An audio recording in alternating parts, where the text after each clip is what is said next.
Welcome to Simpler Bible, a daily journey to biblical understanding. Welcome to episode 20 of Simpler Bible. Today we are going to be in Genesis 42 through 44. Where we left off yesterday, Joseph has now risen to power in Egypt, and he is in charge of making sure that they have enough food to survive the famine. 7 years of plenty, 7 years of famine.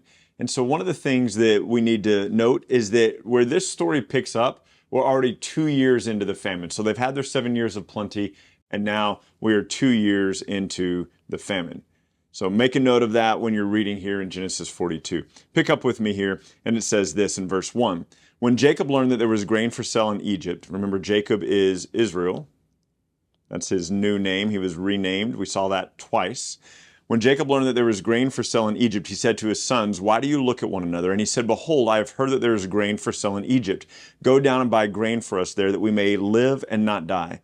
So 10 of Joseph's brothers went down to buy grain in Egypt. They're going to leave Benjamin out. It says right here, Jacob did not send Benjamin, Joseph's brother, with his brothers, for he feared that harm might happen to him. Now, I need you to know and understand something really quickly here is every children's book I've ever seen, every teaching on this that I've ever seen, Benjamin is still a little boy. Benjamin is not a little boy at this point. Remember, it's been at least 22 years since Joseph left. It's been, well, he didn't leave, did he? He was sold into slavery. So it's been 22 years since Joseph was sold into slavery. And Benjamin is only about 6 years younger than his brother.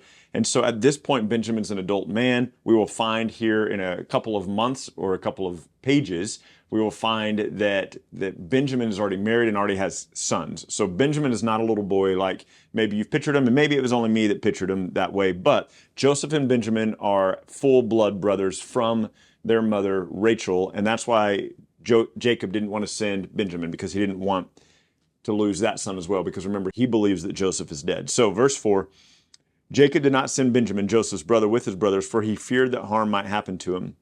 Thus the sons of Israel came to buy among the others who came, for the famine was in the land of Canaan.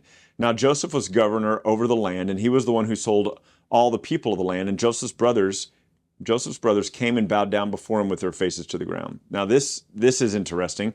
You remember in the dream that Joseph had, he told his brothers, we talked about this a couple of days ago, he said, "I had a dream that you guys came and bowed down to me." And he talked about 12 sheaves of wheat, and his sheaf of wheat stood up straight, or his sheaf of grain stood up straight, and the 11 brothers bowed down to him. And they said, "Will we really bow down to you?" This is part of the reason they wanted to kill him, because they said, he's this arrogant guy that thinks we're going to bow down to him. And look, here they are bowing down to Joseph. Joseph saw his brothers and recognized them, but he treated them like strangers and spoke roughly to them. He said, "Where do you come from?" And they said, "From the land of Canaan to buy food." Now, Joseph, verse 8 here, Joseph recognized his brothers, but they did not recognize him. And Joseph remembered the dreams that he had dreamed. And he said to them, "You are spies, and you have come to see the nakedness of the land." It doesn't say this yet. It would be helpful if it already said this, but Joseph isn't actually speaking directly to his brothers. He's not speaking to them in the Hebrew dialect. He is speaking to them through an interpreter. So these statements that he's making to his brother are passing through an interpreter first. Joseph is, at this point, keeping himself hidden from his brothers. They are not understanding who he is at this point. And so he says to them at the end of verse 9, he said to them, "You are spies, and you have come to see the nakedness of the land." They said, "No, my lord, your servants have come to buy food. We're all sons of one man. We are honest men. Your servants have never been spies." He says, "No, it's to see the nakedness of the land that you have come." And they said, "We are your servants. We are 12 brothers, the sons of one man in the land of Canaan. Behold, the youngest is this day with our father, and one is no more." So they're implying Joseph's death. But Joseph said to them, "It is as you said, you are spies, but by this you shall be tested. By the life of Pharaoh, you shall not leave this place unless your youngest brother comes here. Send one of you and let him bring your brother, while the rest of you remain confined, that your words may be tested, whether this is truth or not." And so he put all of them together in custody for 3 days. So here's what's going to happen. He throws all of his brothers in jail for 3 days. This is a little bit of revenge. This is a little bit petty, right? But he throws them all in jail for 3 days. And what he's going to do is he's going to end up letting them out. He's going to leave one brother in jail. He says, "I'm going to leave Simeon in jail. The rest of you go home and bring your youngest brother to me, and then I'll know you're not spies, and then I'll let your brother Simeon go." And so when he tells them this, they're very distraught. And you'll see here in verse 21, it says, they said to one another, "In truth, we are guilty." Remember, they don't think he can understand them. He's speaking to them through an interpreter. Then they said to one another, in truth, we were guilty concerning our brother, and that we saw the distress of his soul when he begged us and we did not listen. That is why this distress is coming upon us. So they are all still feeling very guilty about what they did to Joseph at least 22 years earlier. And they're like, this is why distress is coming upon us now, because we were cruel to Joseph and we didn't listen to him. Verse 22, Reuben said, and I love this. This is kind of like, I told you so. Reuben said, did I not tell you to not sin against the boy, but you didn't listen. So now comes the reckoning for his blood. You might remember that when Joseph was walking up to his brothers back in chapter 37, the brothers are all like, let's kill him. And Reuben's like, no, we can't kill him. And Reuben made sure that his life was spared. So Reuben's like, I told you guys that this is what was going to happen. And then verse 23, as I told you already, they did not know that Joseph understood them, for there was an interpreter between them.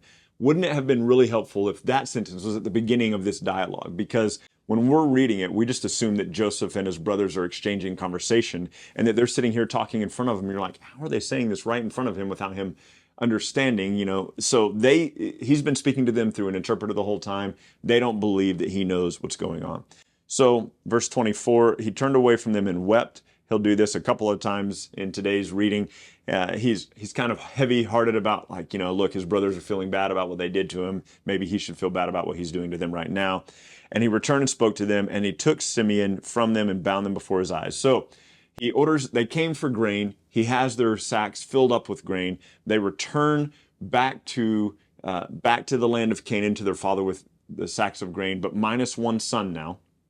And when they get to the first place where they're going to stop for the night, they open up all their sacks, and all their money for their food is put back in their sacks. Joseph didn't take any of their payment for their money for the food because he wanted to take care of his family, take care of his brothers. So they go back. We're going to skip on down a little bit and look at chapter 43 here, verse 1. Now the famine was very severe in the land, and when they had eaten the grain that they had brought from Egypt, their father said to them, go back and buy us a little more food. At this point, by the way, Jacob is distraught because he believes Joseph to be dead. He believes Simeon now to be dead as a prisoner in Egypt. And so Judah says to him in verse 3 here, the man solemnly warned us, saying, you will not see my face again unless your brother is with you. Remember, they have to bring back Benjamin. Why? Joseph wants to see his brother.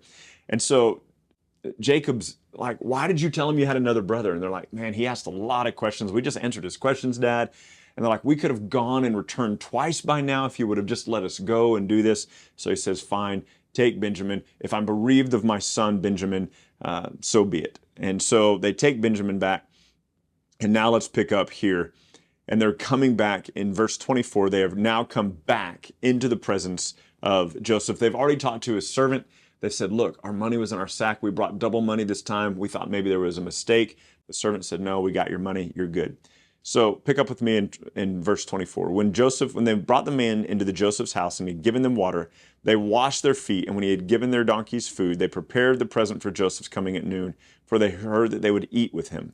When Joseph came home, they brought into the house to him the present that they had with him and bowed down to the ground to him. There that is, again, now twice they're bowing down to him. He asked about their welfare, asked about their father, and he said, is this your brother? And he is so struck by seeing his brother Benjamin, whom he hasn't seen in about 22 years. You see here in verse 30, Joseph hurried out, for his compassion grew warm for his brother, and he sought a place to weep. Now, he comes back in, he's going to fix dinner for them, and he sets them at the table in order of their birth, from oldest to youngest.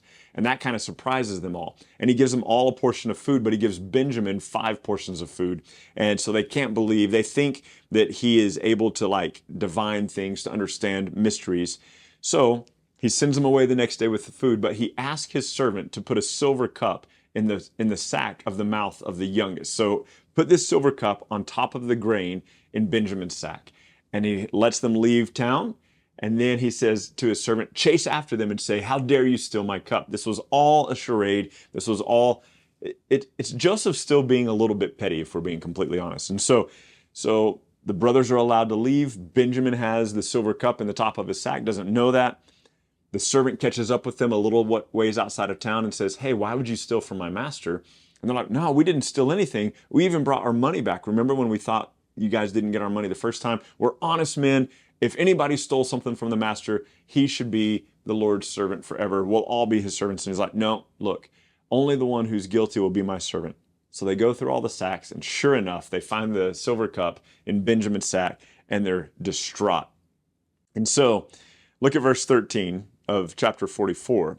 They tore their clothes, and every man loaded his donkey, and they returned to the city. When Judah and his brothers came to Joseph's house, he was still there. They fell down before him to the ground, and Joseph said, "What deed is this that you have done? Do you not know that a man like me can practice divination?"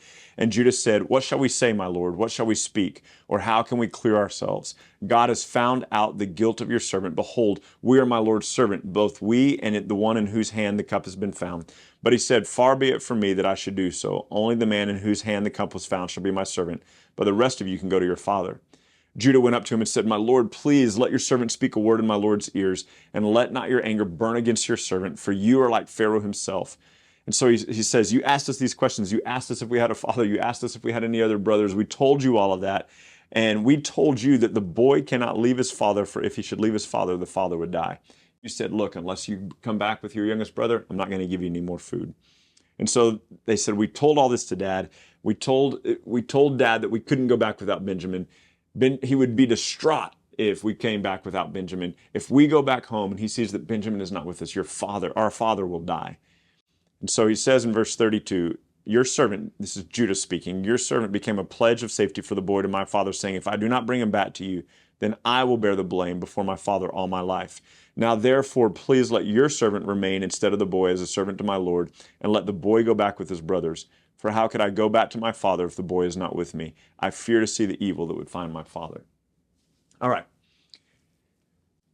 Joseph has these dreams, right? Tells his brothers that you're going to come and bow down to me. And in fact, they do. You might remember that in the second dream, Joseph said, when you come back, in the second dream, he said, the 11 stars bow down to one star and the sun and the moon. So there's also a father and mother bowing down. That part hasn't happened yet, but it's about to, because Joseph is about to reveal himself to his brothers. We'll see that tomorrow. But today what has happened is kind of a little bit of torture for the brothers, if you will. Like, Joseph is putting them in an awkward spot where they are kind of going, man, we saw the distress of our brother Joseph. We saw how wickedly we treated him. And now all of this is coming down on our own head. But Joseph's dreams are being fulfilled. And what we're going to see in the next chapter is that what Joseph recognizes, and what we call today is that Joseph is protecting or taking care of his family. It doesn't look like it yet, but that's what's happening, because without Joseph being in this spot to be able to provide the food for his family, the nation of Israel is dead. But also remember, and we'll keep coming back to this, you'll see this a lot in the next few days, but remember also back in Genesis 15 that when God was reminding Abraham of his covenant, and Abraham believed God and it was counted to him as righteousness, remember then that God said in about verse 14, he said, you're going to go into this other land and you're going to live there. Your people are going to live there for 400 years, and then I will bring them out and I will make them into a great nation. And so God has set up all of this, has orchestrated all of this, has given Joseph dreams, has given Joseph the ability to interpret dreams, which has now put him in the position that he's in. And now he has been able to supply food for his brothers and for their households twice.